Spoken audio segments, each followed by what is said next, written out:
예수께서 가라사대라는 지금 연속 설교를 하고 있는데요. 오늘은 그 세 번째, 예수께서 가라사대 심령이 가난한 자는 복이 있나니 라는 말씀을 나누겠습니다.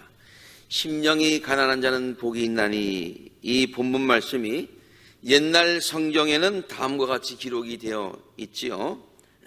예수께서 무리를 모시고 산에 올라가 앉으시니, 그래서 우리가 산상수훈이라고 하죠. 산에 올라가서 설교하신 내용이기 때문에 제자들이 나온지라, 요 바로 전에 예수님께서 12 제자를 부르셨어요. 그래서 첫 번째 제자들에게 말씀하신 내용이죠. 입을 열어 가라사대. 그래서 입을 열어 말씀하시기를 심령이 가난한 자는 복이 있나니 천국이 저희 것이며. 마태는요, 예수께서 12 제자를 택하신 후에 처음으로 입을 열어서 말씀하신 내용을 5장, 6장, 7장 이 세 장에 걸쳐서 아주 자세하게 기록해 주고 있습니다. 정말 주옥과 같은 그런 귀한 말씀이죠. 우리는 이 말씀을 조금 아까도 말씀드렸듯이 산상수훈이라고 그렇게 부릅니다. 그리고 이 산상수훈은 팔복으로 시작이 되지요. 그리고 팔복은 또 심령이 가난한 자는 복이 있나니 라는 말로 시작을 합니다. 그래서 예수님께서 제자들을 가르치실 때 첫 번째 하신 말씀이 심령이 가난한 자, 심령이 가난해야 된다라는 말씀을 전하셨다는 말이에요. 오늘은 예수께서 처음 입을 열어서 제자들에게 말씀하신 이 말씀의 의미를 함께 우리 묵상해 보려고 합니다. 심령이 가난하다, 심령이 가난해야 한다. 무슨 뜻일까요?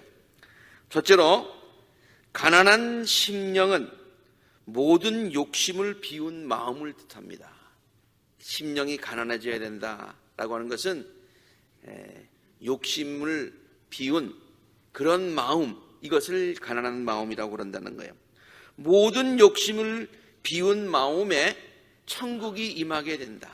그 비운 마음은, 그 마음을 비우게 되면 그 비운 곳에 하나님의 천국이 임한다.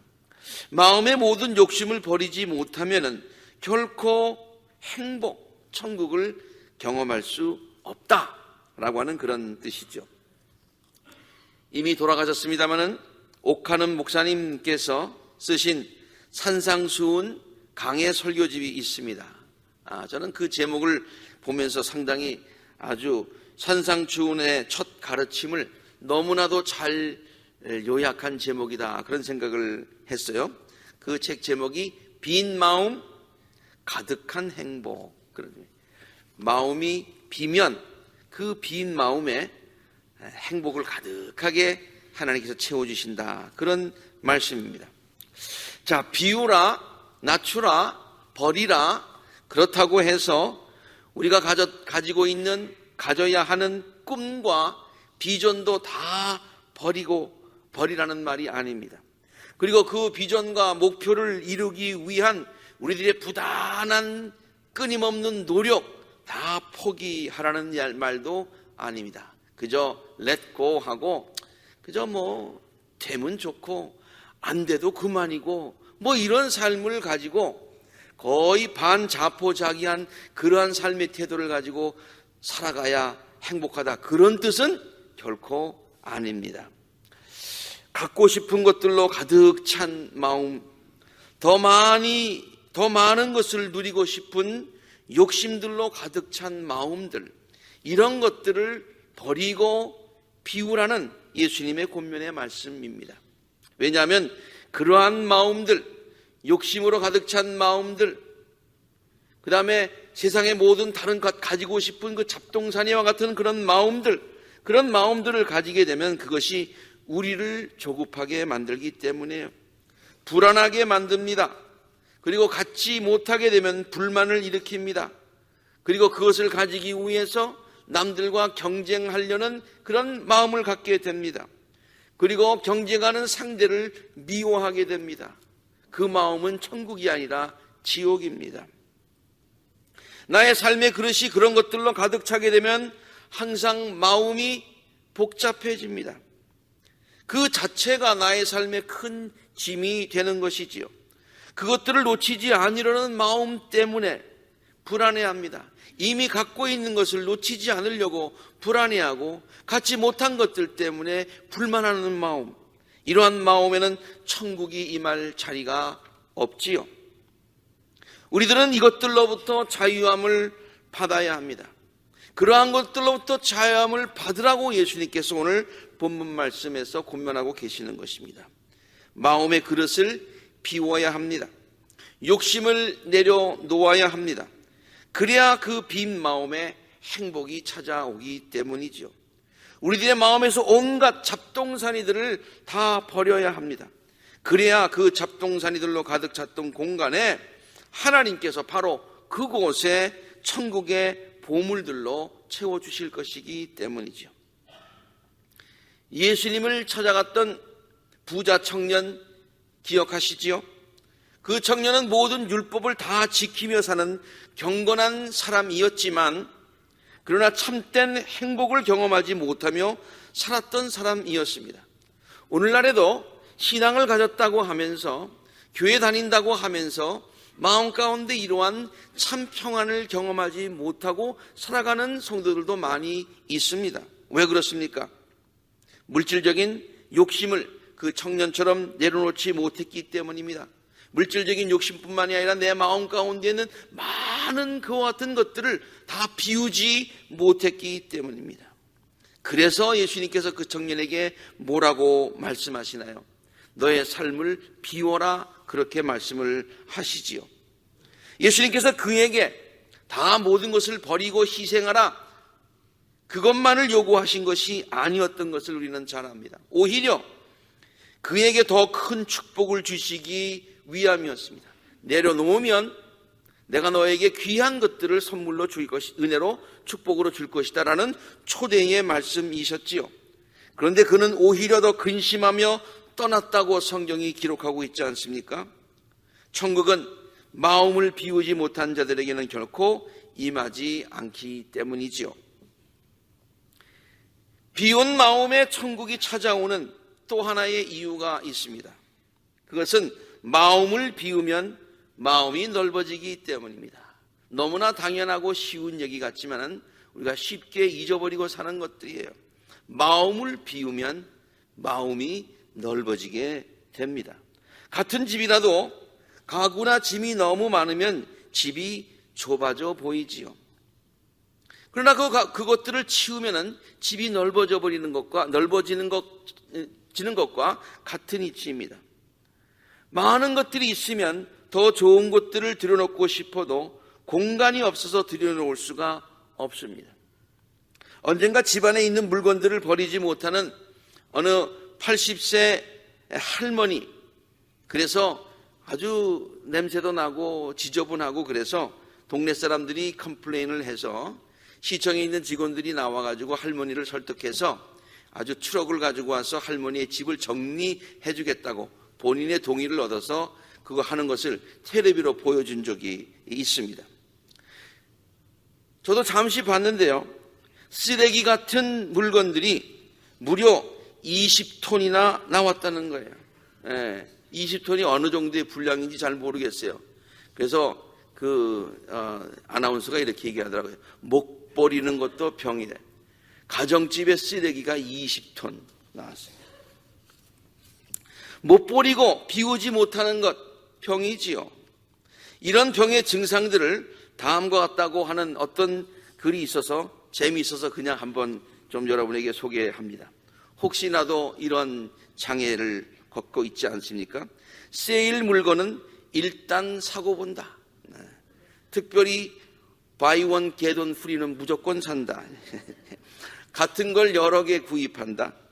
물건을 어디에 뒀는지 그리고 잊어버린다. 추억의 물건은 모두 보관하고 싶다. 의자 식탁에 물건이 쌓여서 사용할 수 없다. 쌓아둔 물건 때문에 지나다니기가 어렵다. 남이 내 물건을 건드리면 기분이 상한다. 물건 버리는 것이 고통스럽다. 이 버리지 못하고 비우지 못하는 그와 같은 강박관념을 가진 사람들의 모습입니다. 비워야 합니다. 내려놓아야 합니다. 그런 것들을 다 정리하면 집이 넓어지듯이 우리들의 마음도 넓어지게 되는 것입니다. 온갖 것들로 가득 채우면 마음이 좁아집니다. 마음의 여유를 가질 수가 없습니다. 그래서 불안해합니다. 그 불안한 마음은 천국이 아니라 지옥이지요. 그러나 마음을 비우면 마음의 여유가 생깁니다. 조급함이 사라집니다. 세상을 더 넓게 볼 수 있는 여유가 생기지요. 사람들을 더 여유 있고 부드럽게 대할 수 있습니다. 사람을 경쟁자로 보는 것이 아니라 협력자로 봅니다. 세상과 사람들을 긍정적으로 바라보게 됩니다. 그러면 세상이 아름답게 보이고요, 모든 사람들을 다 품을 수 있는 마음의 여유가 생깁니다. 이것이 바로 천국입니다. 우리의 삶의 모든 것을 비워야 된다, 내려놓아야 된다 라는 생각을 하면서 제가 오래전에 한 15년 전인 것으로 기억합니다만, 오래전에 설교한 설교 제목이 생각나서 이번 기회에 한번 다시 그 설교를 읽어보았습니다. 그 설교의 요점도 마찬가지였는데 그 제목이 비움, 채움, 나눔이었습니다. 우리들의 마음과 삶을 비울 때에 비움, 하나님께서 그 비운 곳에 더 좋은 것으로 채워주시고, 채움, 또 우리들의 삶에 하나님의 축복으로 가득 채워질 때에 그 축복을 누리며 많은 사람들과 나누는 복된 삶, 나눔의 삶을 살아갈 수 있겠다. 나누는 삶, 얼마나 아름다운 삶입니까? 우리가 모두가 다 바라는 그런 삶이죠. 그러나 그저 되는 것이 아니라 맨 처음에 비움이 먼저 있어야 된다라고 하는 그런 요지의 설교였습니다. 둘째로 가난한 심령이 되어야 된다고 했는데, 가난한 심령이 되라는 말은 무슨 뜻일까? 그냥 가난한 상태로 그냥 있으라는 얘기인가? 아닌 것 같아요. 가난한 심령은 진리와 은혜를 얻기에 갈급한 마음을 뜻하는 것입니다. 가난한 심령이 되면, 그게 빈 심령이 되면 좀 뭔가를 갈급하는 간절함이 바로 그 가난한 심령이다, 그런 얘기예요. 그래서 진리를 구하게 되고 그리고 은혜를 더 구하게 된다, 그런 말이죠. 이것은 배가 고파야 음식에 대한 갈망이 생기는 것과 마찬가지죠. 그래서 배가 고파라, 그래서 좋은 음식을 많이 먹으려는 그와 같은, 그래서 건강해져라, 그런 뜻과 마찬가지다, 이게. 가난한 심령이 되어라, 그래서 은혜를 사모하는 마음이 되어라, 하나님을 신뢰하는 마음이 간절한 마음이 되어라, 그래야 하나님의 은혜와 축복이 너의 삶 가운데 임하게 될 것 아니냐, 그런 말씀이라는 말입니다. 신령한 젖을, 신령한 말씀을 간절하게 사모하는 그런 마음을 가져야 된다는 그런 얘기예요. 하나님의 말씀 있으면 좋고 없어도 그만이고 그것이 아니라 하나님을 사모하는 그 마음, 간절한 마음, 그것이 내 마음 가운데 항상 부족하다, 더 있어야 된다고 생각하는 그런 가난한 마음을 가질 때에 그 말씀을 더 사모하게 된다. 갓난아이와 같이 순수하고 신령한 젖을 그리워하십시오. 사모하십시오. 은혜를 간절히, 하나님의 은혜를 간절히 사모하는 마음을 가지라는 얘기죠. 이사야서 있는 말씀을 보면은 너희 목마른 사람들아, 목이 말라야 물을 찾지요. 물을 먹어야 리프레시가 되지요. 천국이 어떻게 옵니까? 이게 물을 맞으면 시원하다라고 느끼는 그런 기쁨이 언제 오느냐? 먹어도 좋고 안 먹어도 좋고 그런 마음이 아니라 갈급한 마음이 될 때, 가난한 마음이 될 때 그런 물을 찾게 되고 천국의 기쁨을 누리게 된다, 그런 말씀이 되겠어요. 하나님께 간절하게 구하는 마음을 가지라는 그런 마음입니다. 우리들의 신앙생활 가운데, 우리의 삶 가운데 하나님의 은혜가 필요하지요. 하나님의 도우심이 필요하지요. 그런데 우리가 하나님의 도우심을 갈급하는 그 간절한 마음, 빈 마음, 갈박한 마음, 절박한 마음, 이 마음을 우리가 가져야 하나님께 그렇게 구하고 하나님으로부터 도움과 은혜와 축복을 받을 수 있다는 말입니다. 저는 이런 관점에서 마태복음 15장에 나오는 가나안 여인의 이야기를 한번 묵상해 보게 되었습니다. 가나안 지방에 한 여자가 있었죠. 그 딸이 지금 귀신 들려서 괴로워하고 있습니다. 그래서 예수님을 찾았습니다. 예수님께 부르짖었는데 되는데 그때는 이상하게 예수님께서 그 여인을 내게 즉각 응답을 안 하셨어요. 제자들도 귀찮다고 했어요. 자꾸만 도와달라고 그럽니다. 그러니까 예수님께서 뭐라고 말씀하셨어요? 나는 이스라엘의 잃은 자들을 위해서 찾아왔지 가나안 여인에게까지 내가 이렇게 부르심을 받지 않았다. 거기까지 내가 여력이 잘 안 미친다. 관심이 없다. 그렇게 말씀하셨어요. 그래도 막 그 정도 됐으면은 갈급한 마음이 만약에 없었다 그러면은 오케이. 뭐 아니면 그만이지 뭐 가지 않았어요. 이 가나안 여인에게는 정말로 가난한 마음이 있었어요. 가난한 여인이 아니에요. 가나안 여인인데 그 여인에게 가난한 마음이 있었다 그런 얘기예요. 그래서 갈급한 마음이 있었어요. 그래서 예수님께서 예수님 그래도 도와주시기 바랍니다. 그러니까 예수님께서 정말 충격적인 말씀을 하셨어요. 아이들이 먹을 빵을 개들에게 던져주는 것이 옳지 않다. 아니 이 여인을 그렇게 취급을 하시는 거예요. 그 정도 되면은 갈급한 마음이 만약에 좀 덜했더라면 오케이. 그리고 탁 일어나서 에이 하고 뒤돌아갔을 거예요. 그러나 이 여인에게는, 이 가나안 여인에게는 가난한 마음이 있었습니다. 절박한 간절한 마음이 있었습니다. 그래서 포기하지 않았습니다. 끝까지 나갑니다. 옳습니다, 주님. 그러나 개들도 주인의 상에서 떨어지는 것을 먹지 않습니까?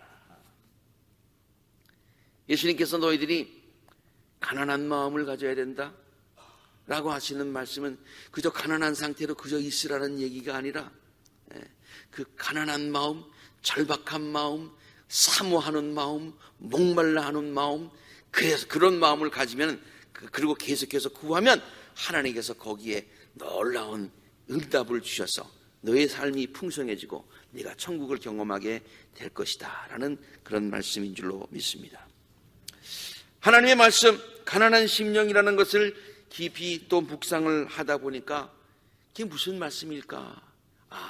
주님께서 우리에게 겸손한 마음을 가지라. 그 겸손한 마음을 가지면 하나님께서 주시는 놀라운 은혜와 어떤 축복과 샬롬을 경험할 수 있을 것이다 라는 그런 말씀으로 제가 이해를 했습니다. 빌립보서 2장 3절에 보면 겸손한 마음은요, 남을 자기보다 좀 높여주는 마음, 낮게 여기는 그런 마음입니다.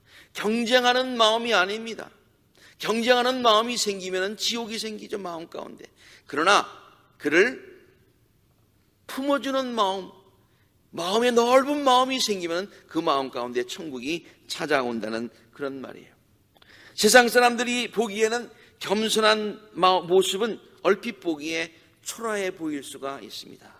가난한 마음, 겸손한 마음, 낮은 마음이 초라해 보일 때가 있어요. 그래서 우리는 때때로 그런 마음을 갖기를 싫어합니다. 왜? 초라해 보이니까. 그러나 성경은요, 초라해 보일지 모르지만은 결국에 가서는 하나님께서 우리들을 높여주신다고 약속하고 계십니다. 겸손한 자들이 결국에 가서는 높임을 받게 되고 참 행복과 축복이 저들의 것이 된다고 성경은 우리들에게 분명히 가르쳐주고 있지요.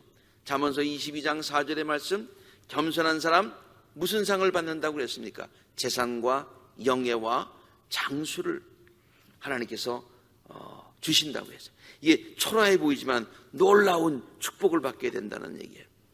겸손의 옷을 서로가 서로에게 입으십시오. 하나님께서는 교만한 자를 물리치시고 겸손한 자에게 뭘 주세요? 하나님의 놀라운 은혜를 주신다고 말씀하고 계십니다. 예수님은 이러한 가르침을 다음과 같은 비유를 들어서 구체적으로 우리에게 설명하신 적이 있습니다. 내가 만약에 혼인잔치에 초대를 받거든 나는 이 정도는 대우를 받아야지 라고는 그런 교만한 마음, 자기를 내세우려는 그런 마음 가지고 가지 말아라. 그래서 자기가 맨 윗자리에 앉았어요. 근데 자기보다 나중에 더 높은 사람이 왔어요. 그럼 어디로 갑니까? 밑으로 가야 되죠. 얼마나 창피하냐. 부끄러워하면서 맨 끝자리로 가게 되지 않겠느냐. 그러나 내가 초대를 받거든, 가로 안에 있는 것은 제가 썼습니다만 겸손한 마음으로, 낮아진 마음으로, 기대하지 않는 마음으로, 남들이 나를 여기 앉으면 저쪽에다가 올려줄 거야 라는 그런 마음 갖지 말고 그저 순수한 마음으로 그렇게 맨 끝자리에 앉아 있으면, 그러면 너를 청한 사람이 와서 어휴 여기 앉아 계시면 어떡합니까? 윗자리로 가셔야죠. 그렇게 너를 올라앉게 해줄 것이다. 그러면 네가 얼마나 영광스럽겠느냐. 보기에도 얼마나 그림이 좋으냐. 시작. 누구든지 자기를 높이는 사람은 낮아질 것이요 자기를 낮추는 사람은 높아질 것이다. 자기를 낮추게 되면 하나님께서 높여주시고, 자기를 낮추게 되면 먼저 자기 마음이 편하다. 자기 마음이 편해. 겸손한 마음을 가지면, 이 겸손은요 하나님과 나와의 사이에서의 겸손을 얘기하고 있습니다. 하나님과 나와의 사이에서 내가 하나님 앞에 겸손하고 하나님을 인정해드리고 하나님을 의지하면 내 마음 가운데 평화가 찾아오고요. 또 겸손은 나와 인간과의 관계에 있어서도 나 자신을 낮추고 남을 높여주고 마음을 비우면 그 자체가 그런 인간관계에서 자기가 천국을 경험하게 된다. 그런 말씀이에요. 예수 그리스도는 이러한 신앙의 원리, 겸손하면 하나님께서 높여주신다, 겸손하면 거기에 천국이 있다, 이것을 몸소 보여주셨던 분이셨음을 바울은 빌립보 교인들에게 다음과 같이 가르쳐주고 있지 않습니까? 너희는 이 마음을 품으라. 지금 겸손에 대해서 쭉 가르치고 있어요. 이 마음, 겸손한 마음을 품으라. 이것은 곧 예수 그리스도께서 가지셨던 그런 마음이에요. 그는 근본 하나님과 본체셨으나 하나님과 동등됨을 취할 것으로 여기지 아니하시고 자기를 어떻게 해요? 비웠다고 그랬어요. 그리고 또 자기를 낮추었다고 그랬어요. 그리고 복종했다고 그랬어요. 겸손하셨다고 그랬어요. 십자가에 죽으시기까지 겸손하시니까 남들이 보기에는 실패자라고 그러고 남들이 보기에는 뭐 초라하게 보이고 조롱을 받았을지 모르지만 하나님께서는 그를 결국에 높여주셨다. 하나님이 그를 지극히 높여서 모든 이름 위에 뛰어난 이름을 주셨다 라고 소개를 하고 있습니다. 이 세상을 살아가는 동안에도 천국의 복을 누리면서 살아가는 것 얼마나 귀합니까? 이 세상을 사는 동안에도 내 마음의 천국을 이루고 내 가정의 천국을 이루고 일터가 천국이 되는 것 얼마나 귀중합니까? 또한 죽어서도 내세의 천국을 경험하며 살아가는 것, 영생을 누리는 것 얼마나 귀중합니까? 그 비결이 어디에 있다고 예수님이 가르쳐 주시나요? 그 비결이 바로 심령이 가난해지는 것에 있음을 예수님은 오늘 본문 말씀을 통해서 우리에게 가르쳐 주셨습니다. 예수님은 이 시간에도 우리들에게 마음을 비우라고 권고하십니다. 그래서 낮아지고 가난하며 겸손해진 우리들의 심령과 삶에 천국을 선물로 주실 것이라고 약속을 해 주십니다. 이러한 예수님의 초대에 감사함으로 응답하시는 우리 모두가 될 수 있게 되기를 바랍니다. 그래서 부자 청년처럼 오히려 이 설교 듣고 더 근심하여 이 성전을 나가는 것이 아니라 모든 것을 예수님 앞에 다 내려놓고 십자가 앞에 모든 것을 다 내려놓고 우리의 마음을 낮추고 비우고 겸손하여서 그 비워진 마음에 예수님께서 주시는 놀라운 축복으로 우리들의 심령과 삶이 가득 채워지기를 바랍니다. 그래서 기쁨으로 세상에 나아가서 그 은혜와 그 받은 축복들을 많은 사람들과 풍성하게 나누는 복된 우리 모든 아쿨라 재단의 성도님들이 되시기를 주님의 이름으로 간절히 축원합니다.